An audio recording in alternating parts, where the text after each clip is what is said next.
Et on poursuit cette discussion toujours avec Arnaud de Malocène, directeur du développement The Boson Project. Et nous ont rejoint sur ce plateau Bruno Thévenin, associé chez Osiris Conseil, ancien directeur général de PepsiCo France. Bonjour Bruno. Bonjour. Et Antoine Compin, bonjour. Bonjour Aurélie. Directeur général de Manutan France et partenaire de cette émission. Tiens Antoine, vu que vous dirigez une entreprise, est-ce que vous vous sentez l'âme d'un leader? Vous vous considérez comme un leader au quotidien? Alors, il est difficile de s'auto-proclamer leader. Il est plus facile de se proclamer manager, parce que généralement, manager, c'est une fonction qui est très définie. On est manager ou on ne l'est pas.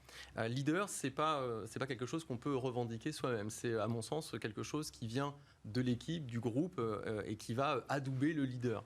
Le leader, si on reprend la terminologie au départ anglo-saxonne, c'est celui qui conduit, celui qui embarque des personnes, celui ou celle. Pour pouvoir embarquer, il faut que les personnes acceptent de l'être. Donc c'est quelque part, en fait, ça vient de l'équipe qui va accepter et reconnaître le leader comme tel. Donc la définition n'est pas si simple. En littérature, on a 230 qualités différentes qui vont définir un leader. Donc vous voyez qu'il y a 230 qualités différentes qui vont définir un leader. Donc c'est une notion qui, sans qu'elle soit complexe, ouvre un champ des possibles assez large. Donc c'est délicat de s'en prévaloir. Vous Bruno, quelle est votre définition du leadership? Je dirais que c'est la capacité de mettre en mouvement un collectif. Et à la question, alors du coup, c'est quoi le leadership concrètement? Je dirais que c'est quelque chose que tout le monde a à la naissance de façon naturelle, mais qui s'exprime sur un mode différent, suivant la singularité. On peut être persuasif, directif, participatif. L'important, c'est surtout pour un leader d'être lucide de son mode de leadership et de se donner les moyens de développer d'autres modes de leadership alternatifs, puisqu'un mode de leadership correspond à une situation, mais peut très bien ne pas correspondre à une autre. Donc on a tous la capacité d'être des leaders naturellement.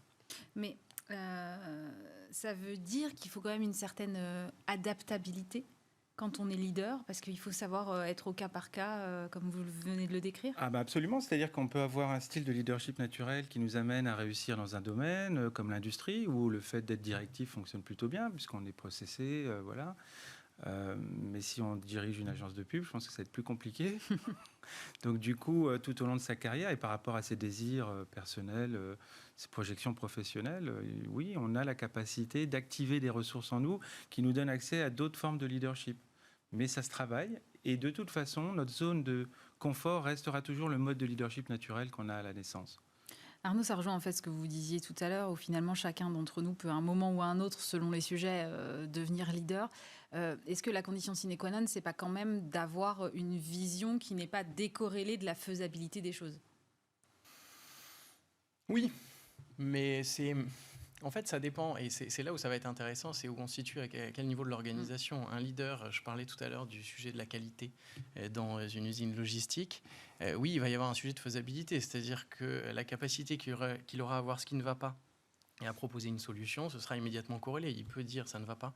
Si derrière, en fait, il n'a pas une capacité d'analyse et une vision de ce qu'on pourrait apporter comme solution, en fait, il perd sa capacité de leadership. Finalement, il se contente de donner un avis ou de dire ça ne va pas. Mais derrière, il ne sera pas en capacité de bousculer les choses. À un niveau dirigeant, je dirais que c'est assez différent parce qu'il y a on voit beaucoup de dirigeants où la faisabilité, ce n'est pas vraiment le sujet. C'est-à-dire qu'il va y avoir une certaine impulsion, une certaine injonction, mais derrière, une déconnexion de la réalité que je trouve parfois problématique. Et les plus grands dirigeants leaders que moi j'ai pu voir et avec qui j'ai pu échanger, ils avaient toujours un lien à la réalité, alors qu'ils travaillent chacun à leur niveau, mais qui était assez bluffant. Vraiment bluffant, c'est-à-dire qu'on n'est pas juste projeté sur, comme on le voit sur certains leaders qu'on entend sur on va changer le monde, etc., etc. On a un vrai lien entre une vision et la réalité de l'entreprise. Et ça, et je trouve que c'est des qualités qui sont assez rares et qui sont... Il y a un côté un peu surhumain, moi je trouve, dans le contexte actuel, d'arriver à connecter une vision qui est nécessairement complexe avec une réalité, de pouvoir embarquer les gens là-dedans. Bruno, vous êtes d'accord? Je vous vois opiner. Alors, oui, dans le sens où, alors, c'est vraiment, nous, on est au cœur de ce qu'on fait chez Osiris, c'est-à-dire que pour nous, un leader, c'est quelqu'un qui concilie les opposés. On crée de la valeur, pas quand on dogmatise, quand on est capable de concilier et le côté visionnaire, et je suis d'accord, et le côté réaliste. C'est à ce moment-là qu'on peut finalement trouver une route et un cheminement pour l'entreprise et pour soi-même. Alors ça veut dire d'abord travailler sur soi. Et le sujet du leadership aujourd'hui, il est là pour moi. C'est-à-dire qu'on a beaucoup de leaders qui ont été formatés dans les grandes écoles, qui arrivent avec la conviction qu'ils sont bons, et ils sont bons, honnêtement, en tout cas sur des compétences techniques, mais est-ce qu'ils sont capables d'écouter, de mettre en avant l'intelligence collective au service de leurs problématiques? Ça, c'est le problème. Donc oui, on a de toute façon, soit on est plus visionnaire, soit on est plus réaliste, mais la question c'est est-ce que je peux concilier les deux, le fait de faire du global, du local, de l'exigence, de la bienveillance, de la discipline, de l'autonomie, tous ces paradoxes qu'on donne à nos managers et qui considèrent ça comme des injonctions paradoxales, le leader doit les concilier. C'est ça son job et c'est comme ça qu'il crée de la valeur. Je me tourne vers le chef d'entreprise. Comment est-ce qu'on concilie les deux alors? Entre quoi et quoi? Entre manager et Entre la leader. vision et l'opérationnel pour faire en sorte que tout ça se rejoigne à un moment? C'est la complexité, mais je rejoins Arnaud. On a aujourd'hui ce qu'on demande chez Manutan. Donc, nous sommes une ETI française avec 2200 collaborateurs et c'est vrai qu'on n'a pas qu'un seul leader. On va évidemment s'appuyer sur plusieurs leaderships et d'ailleurs on va même s'appuyer sur des actes de leadership parce qu'il y a certains moments, vous le disiez, où des personnes vont se révéler en tant que leader. Ce qu'on essaye de regarder, c'est les leaders qui vont avoir à la fois la tête dans les nuages tout en gardant les pieds sur terre. C'est-à-dire la capacité à être créatif, prendre des initiatives, penser en dehors des sentiers battus, tout en conservant quelque chose de concret, de réalisable, de réaliste. Donc voir les choses telles qu'elles sont. Mais ça voir se trouve aussi ça? Alors, il y a des formations, on pourra en parler, mais voir les choses comme elles sont, voir des choses comme elles pourraient être et peut-être mieux, mais surtout les rendre concrètes par un plan d'action. Alors, est-ce qu'on en trouve? Oui, parce que tout à l'heure, vous le disiez, on a tous en soi quelque chose d'assez inné. Ce qui va faire ça va être exacerbé, c'est l'accompagnement qu'on va également apporter à nos collaborateurs pour qu'ils développent cet état d'esprit leadership. Donc, on a mis en place un programme qui s'appelle Leader of Tomorrow. En franglais, les leaders de demain, parce que leader étant encore un mot un petit peu français-anglais, où on va travailler justement sur l'état d'esprit nécessaire. Donc on est sur quelque chose qui est à mi-chemin entre la compétence et l'état d'esprit, cette prise d'initiative, mais aussi beaucoup cette humilité, le dépassement de soi pour mettre vraiment à contribution son rôle et son travail, mais dans le sens du collectif et pas uniquement dans un sens individuel. Donc vous voyez, c'est assez fin, mais ça s'apprend. Il y a le côté inné et il y a tout ce qu'on va être amené à développer tout au long de sa carrière. Arnaud, pour que ça marche, il faut qu'effectivement on sorte, et on est en train d'en sortir, je pense, dans la plupart des entreprises, de cette organisation très pyramidale qu'on a pu connaître, très du haut vers le bas, là, pour aller vers quelque chose de beaucoup plus transversal, beaucoup plus horizontal, ce qui permet davantage l'émergence de leaders, parce que si c'est très hiérarchisé, ça ne peut pas marcher. Mais oui, et en même temps, ça dépend. C'est-à-dire qu'il y a des organisations qui sont extrêmement hiérarchisées, comme l'armée, où finalement, dans certaines armes, il va y avoir une subsidiarité qui est extrêmement poussée à certains moments, plus que même dans certaines entreprises privées. Donc, je dirais qu'il y a un peu des deux. Après, le sujet, c'est... Et je vous rejoins là-dessus, il y a comment on accompagne chacun pour qu'il développe ses capacités. Et j'y ajouterai une brique, c'est le système. Comment est-ce que le système s'autorise à permettre? Donc, je vais prendre un exemple. On a travaillé avec une compagnie aérienne où il fallait revoir le process de vol pour travailler sur l'autonomie des PNC. Jusqu'à aujourd'hui, vous avez un chef de cabine qui donne des ordres et puis chacun prend son ordre fait. Donc, on est vraiment sur de la tâche. Et la réflexion, on a travaillé avec des pilotes, des pistards, des PNC, était de se dire, en fait, comment est-ce qu'on fait en sorte que chacun ait le même niveau d'information pour qu'ils se sentent responsabilisés, pour qu'ils ne se sentent pas être un numéro. Et en même temps, on voit s'il y a une satisfaction commerciale, sécurité, etc. Enfin, tout ça, ça se mesure. Donc tout ça est super sur l'intention, c'est génial. Et puis là, il y a la DSI qui dit non, mais attendez, vous n'allez pas craquer les iPads et le process, c'est hors de question. Donc le système dit non. Ça passe par le DG qui dit à la DSI, vous êtes gentil, vous allez craquer les iPads pour 6 vols expérimentaux. Et le système a su, parce qu'il y avait les connexions suffisantes, tordre finalement son process et son cadre pour permettre à ses leaders sur ce sujet-là d'agir. Mais on peut avoir l'injonction de dire... Les mecs, on vous a filé des coachs, développez vos qualités personnelles. Le système, en fait, il peut écraser tout ça.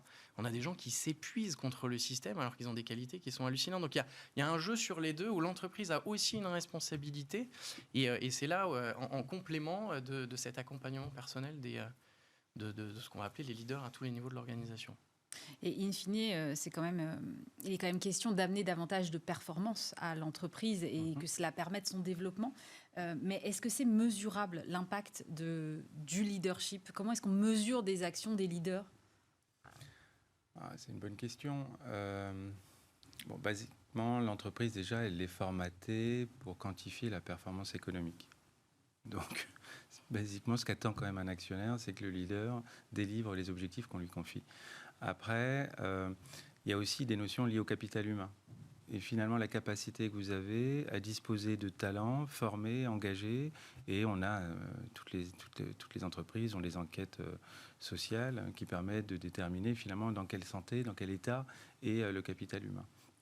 Quand vous avez dit ça, moi c'est ce que j'avais fait chez PepsiCo pendant des années. On a été 2 fois numéro 1 top employeur toute industrie en France sur les 2 dernières années de mon mandat, où l'idée c'était de dire la performance économique est au service de la performance sociale. Et inversement. Donc c'est vraiment le bien-être des collaborateurs, le fait qu'ils soient engagés et formés, qui fait que derrière, vous allez économiquement être viable et performant. Et du coup, vous allez pouvoir réinvestir. Donc capital humain et performance économique, voilà, pour moi, ce sont les 2 indicateurs d'un leadership sain au service d'une vision qui est posée.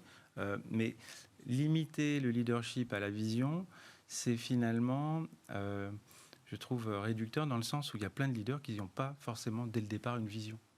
Je crois qu'il faut accepter que le leadership est multimodal et qu'il n'y en a pas qu'un de style de leadership, il y en a plusieurs.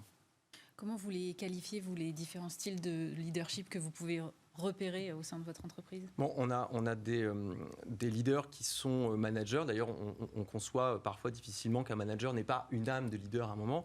Mais on a aussi des leaders qui ne sont pas managers. On a des chefs de projet sur toute une série de transformations à mener et de projets qui, du coup, ne sont hiérarchiquement rattachés, qui n'ont pas d'équipe et qui ne managent pas, mais qui vont devoir, par leur état d'esprit, porter un projet et embarquer les équipes.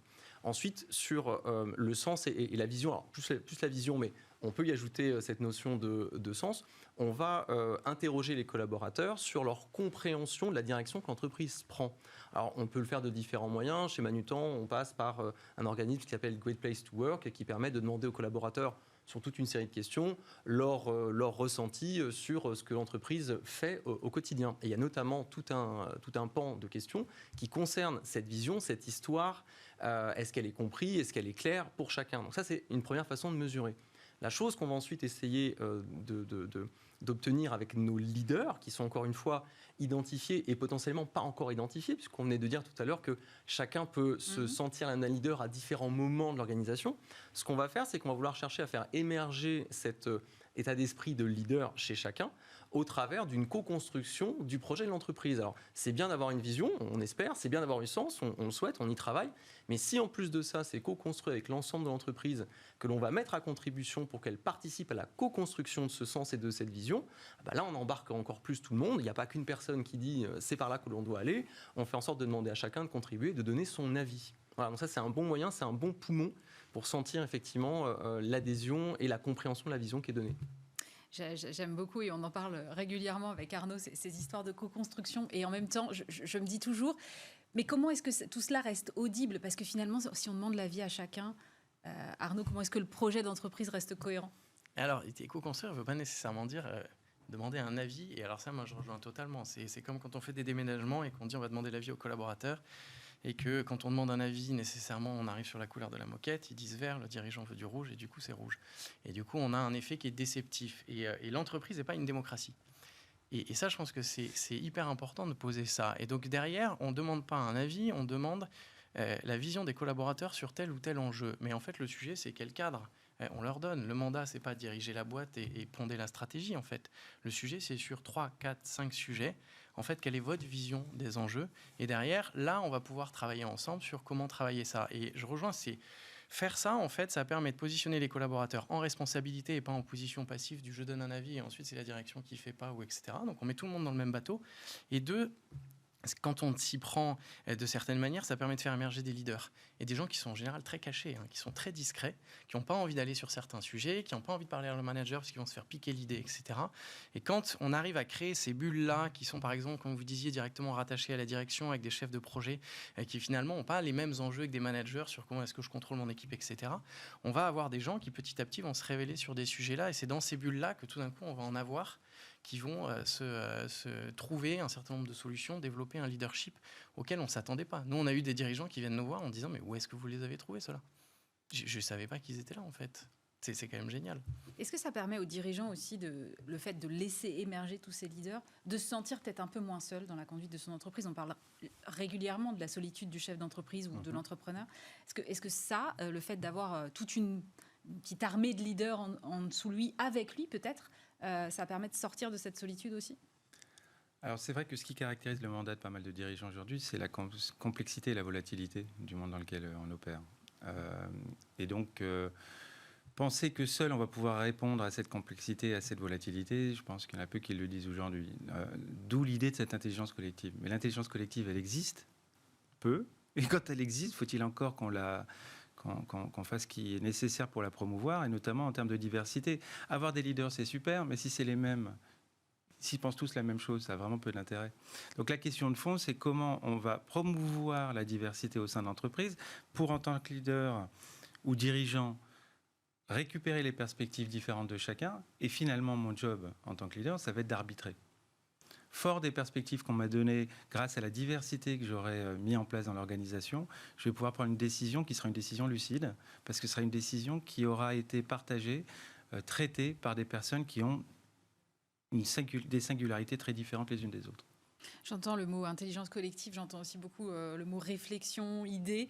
Ça suppose quand même donc quelque chose, un travail très intellectuel. Est-ce que quand on a une entreprise comme la vôtre, qu'on a forcément à un moment une espèce de culture du résultat, quelle qu'elle soit, comment est-ce qu'on laisse encore la place pour la réflexion ?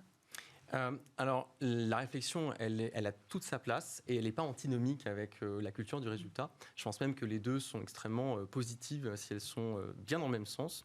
Ce que l'on fait chez Manutan, ce qu'on a démarré il y a un peu plus d'1 an maintenant, on a mis en place une méthode de définition des objectifs communs pour tout le monde qui s'appelle, alors c'est un acronyme OKR pour Objectif et Key Results, en français objectifs et résultats clés, où on a défini ensemble, avec des groupes de travail, les 5 objectifs qui vont accompagner l'entreprise dans les prochaines années. C'est une sorte de plan sur plusieurs années. Ouais. Exactement. Et ces objectifs sont déclinés en résultats clés avec plusieurs niveaux, les niveaux de la direction, les niveaux des filiales, etc., pour que chacun s'approprie au fur et à mesure le ou les key results, les résultats clés, dont il va être le responsable. C'est-à-dire qu'on lui dit, toi, ta contribution à ton niveau, elle est ici, tu dois obtenir ces résultats-là. Vous voyez qu'on est vraiment dans la culture du résultat. Mais on explique aussi que ces résultats sont raccrochés à un objectif qui est très général et qui est, encore une fois, le sens et la vision que l'on donne.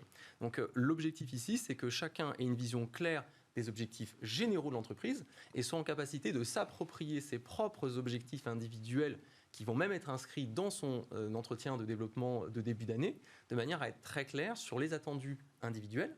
Il y a aussi des objectifs d'équipe, ceux du manager, et ça remonte comme ça jusqu'au plus haut niveau de l'entreprise. L'idée, c'est que derrière, Arnaud, ça permet ce genre de choses d'éviter d'avoir finalement des leaders avec des visions qui finalement pourraient être complètement différentes et plus du tout cohérentes avec la stratégie de l'entreprise. Ça peut éviter ça, ou ça peut éviter que la vision reste carrément dans les hautes strates, parce qu'il y a quand même un enjeu de, je ne sais pas si c'est déclinaison, mais d'appropriation et de responsabilisation au plus près du terrain. Et on voit souvent des stratégies qui sont magnifiques sur le papier. Je pense qu'on les présente à des actionnaires, c'est intellectuellement sublime. Mais derrière la dynamique de traduction que vous décrivez, en fait, elle est rarement faite. Et la traduction au niveau en dessous du COMEX, et puis alors ensuite à chaque niveau avec une cohérence. Et on a des entreprises qui partent même du terrain pour faire ces objectifs-là, pour qu'il y ait vraiment une cohérence et que, notamment, le management intermédiaire soit bien au service du terrain et pas une espèce de passe-plat. Donc, il y a des choses qui sont assez intéressantes de ce point de vue-là.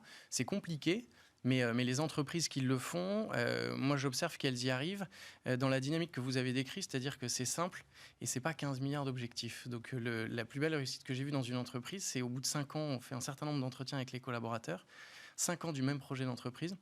Et je demande où ils en sont. Tout le monde est capable de me dire où ils en sont. Je n'avais jamais vu ça ailleurs. Et donc, j'ai un entretien avec le directeur général. Je dis, vous avez fait comment ? C'est simple, une ambition, 3 objectifs, 6 chantiers. Et j'ai répété la même chose pendant 5 ans. Donc, c'est simple, c'est accessible. Chacun sait à quel niveau il est. Et on ne fait pas sur 45 objectifs pour satisfaire les actionnaires. Je sais pas, on part d'une réalité, on revient sur la connexion à la réalité. Qu'est-ce que sont capables d'encaisser mes équipes ? Et je montre que moi, je suis capable aussi de prioriser et du coup d'avoir que 5 chantiers, par exemple. Merci beaucoup, Arnaud de Malocène. Je rappelle que vous êtes directeur du développement The Boson Project, Antoine Compin, directeur général de Manutan France, et Bruno Thévenin, associé chez Osiris Conseil. Merci d'avoir été avec nous. On se retrouve bien sûr le mois prochain pour un nouveau numéro de Smart at Work sur Bismart.